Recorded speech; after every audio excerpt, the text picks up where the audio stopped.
Teenage Mutant Ninja Turtles Splintered Fate is an action roguelite game that first released on Apple Arcade and is about to release on the Nintendo Switch. It's developed by Super Evil Megacorp and joins a number of Turtles games on the Switch in what's been a bit of a renaissance for the franchise video game wise in the last few years, but does it bring the appropriate turtle power or will it shred your expectations? Well, thank you to the publishing team for the review code, and now let's find out.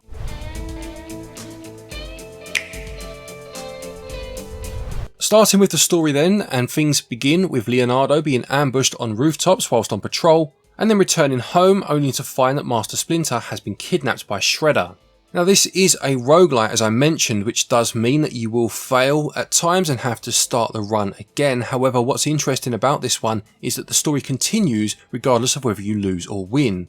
The characters will make reference to defeats, whether it be one of the turtles showing a moment of vulnerability about their recent defeat, or the story advancing forward every time you do complete a run successfully. It adds a lot to a roguelite when there is a story that runs through, and this one does it incredibly well. Moving on to the gameplay then, and this plays very similarly to the roguelite game Hades, if any of you have played that, whereby the action takes place from almost an isometric viewpoint and will see you having to clear all areas of a number of different enemies before moving on to the next. There are 4 levels per run, being the sewers, the docks, the streets and the rooftops, each containing a number of the different areas that I just mentioned, but also including a mini boss and culminating in a main boss battle at the end of that stage. The completion of an area will see you offered some sort of reward. These are your in-run perks and abilities that will make you stronger for that one run, and there are a number of different options. You have things such as your ninja powers that will see you being able to increase your dodge capabilities. There are elemental powers such as fire, water, as well as more turtle specific ones such as ooze and ootron, and these will see you add that additional elemental damage to your basic attack, or they can act as a poison type element, draining your enemy of health for a set number of seconds. Sometimes you'll be given the option to upgrade an existing skill, making it more powerful, whether it's in terms of attack numbers or duration of an effect. You could be offered to increase one of your sub-weapons, being your special and your tool. Once used up, these refill depending on the amount of damage that you do to opponents, forcing you to be a bit more aggressive if you want them back. And each turtle has their own specific one, but you can change these, as I mentioned, as part of those end of room rewards. As well as all of this, you have the in-run currency, which is scrap, and again sometimes this is all you'll be offered, and you can use this in the shop that is present once per level to refill your health or buy upgrades of your own. And there are also 2 kinds of permanent currency. These are the ones that you'll take outside of a run, and you can put these into a number of different elements to make your character stronger across all runs. This is your meta progression. The dragon coins you can put into things such as your maximum health, your movement speed, or your basic damage, and the dreamer coins go into things that are a bit more luck based, such as the percentage chance of getting specific powers, or an increase in the percentage chance of getting health pickups laid on the floor as you go through levels. On top of all this, you also have artifacts. You'll collect these by beating certain boss characters, or through completing runs, and equipping one of these will give you a particular type of power. It could be it increases your dodge, or it could increase the chance of getting one particular element type. If you do have one that is your favourite, you can also put the dreamer coins into these to give these artifacts more impact. Aside from this, you'll also be given certain items by beating particular boss characters such as Karai or Shredder himself, or by doing it with a particular turtle. This means that certain permanent upgrades can only be bought, even if you have enough coins, by also having a set amount of these items, encouraging multiple runs. Now the first thing I want to say about all this in practice is that I feel this is one of the most balanced roguelikes I've ever played. Yes, of course, you can power yourself up to the max if you get a good run in terms of what it offers you, but I've had runs where I've been quite weak in comparison to previous times and still managed to defeat Shredder. It feels as if RNG isn't as big a factor in this game as in games of a similar ilk, and you will be relying on your skill just as much as any decent power-ups it gives you during each run. The combat is incredibly fluid. You can dash between enemies, sometimes almost becoming a blur on the screen, and whilst it is a roguelite, there is an end goal of a set amount of runs that you need to complete, and completing a run actually opens up the opportunity to walk into portals, and these portals will add modifiers to that particular run, making it more difficult. I loved this element, meaning that you could choose just how difficult to make a run once you've completed it once on its basic settings, and these could add things such as more powerful enemies, but also doing things such as making items in shops twice as expensive, or adding an extra shield to all enemies' health bars. As well as the single player option, there is also both local and online co-op. Now, I wasn't able to test the online owing to it being a pre-launch code, but I did quite extensively try out the multiplayer, and it's fantastic fun playing with a friend. The four turtles all have their signature weapons, of course, as well as their default specials like I mentioned earlier, but these can be changed. And ploughing through the levels with somebody else really did add to the experience, although having said that, I do feel it's a fantastic game to play in single player too. I didn't ever miss having someone to play with, but I certainly welcomed it when it happened.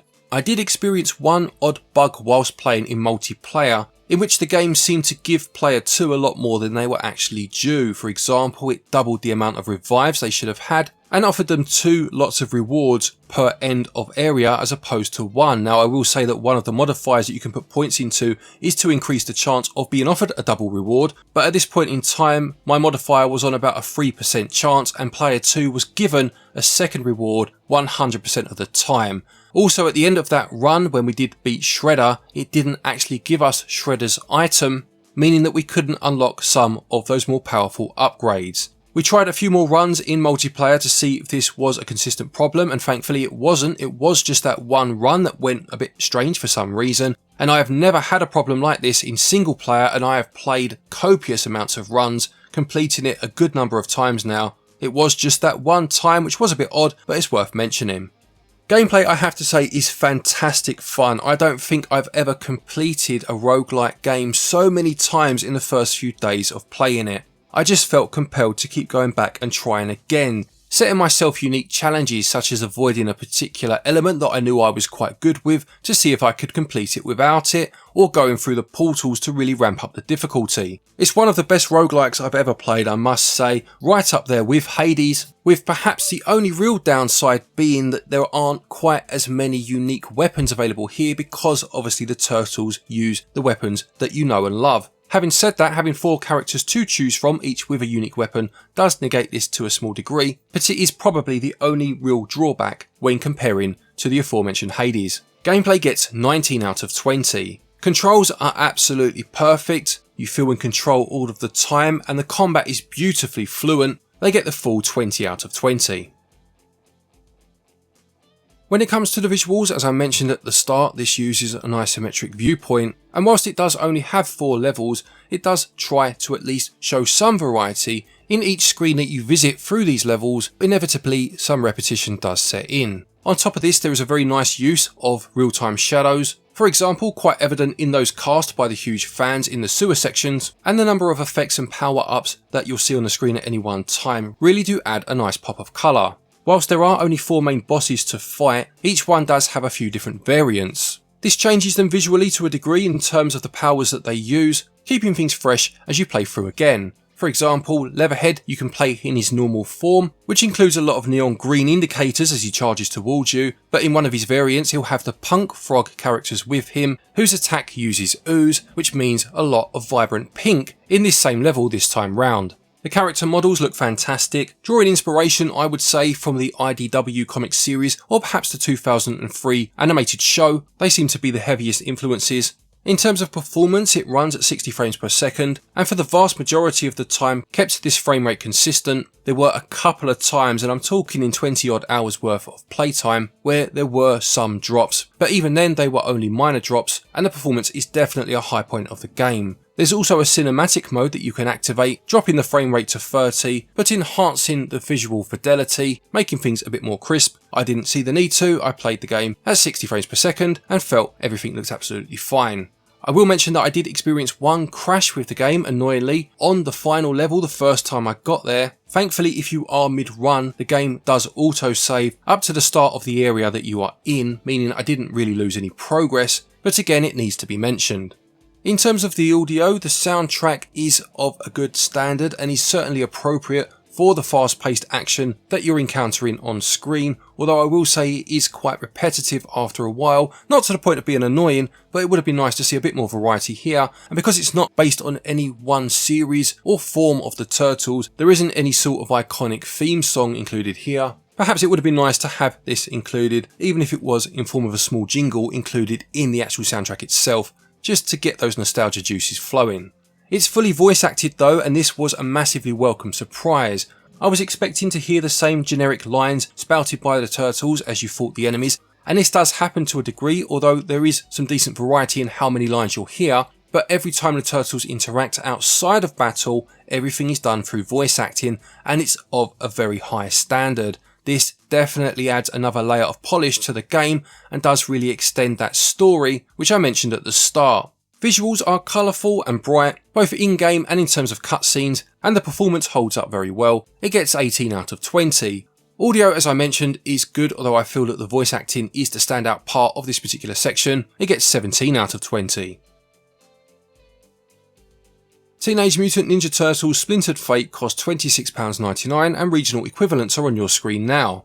I would estimate it took me between 15 to 20 hours to complete the set number of runs the game states in order to see the true ending, and with that done I still have a couple of artifacts that I haven't unlocked just yet, as well as a host of Dreamer and Dragon upgrades to unlock should I feel like it, although to be honest for me it'll be more a case of going into those portals or trying the boss gauntlet modes to really test myself and see whether I can complete it with the odds stacked firmly against me. As well as that, of course, you have the multiplayer mode, which I will definitely play on a Friday night with friends, and there's that online mode too.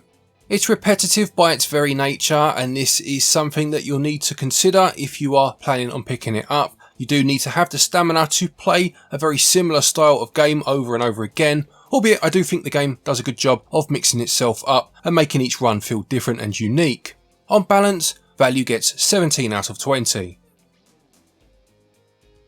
To conclude, Teenage Mutant Ninja Turtles Splintered Fate is a very welcome game to the Switch's library and a very pleasant surprise. Being a massive Turtles fan, I'm actually more harsh on Turtles games than I am other games because I want them to be as good as they can be. I want these characters that I've grown up with to be done justice every time they're used, and I can say 100% they're used fantastically well here. The characters suit the rogue-lite genre very well, the game is incredibly well constructed, the inclusion of multiplayer does give this an edge on some other similar games, and I do feel it's very well balanced. It's not just about getting all of the upgrades and becoming super powerful, it's also about skill and showing just how good a ninja you are to get through and defeat Shredder another time. You do have to have the stamina for roguelike games, you do have to accept repetition is a key part of its experience, but if you are on board with that fact, this is one of the best roguelites you can play. Breaking other people's machines is bizarrely satisfying.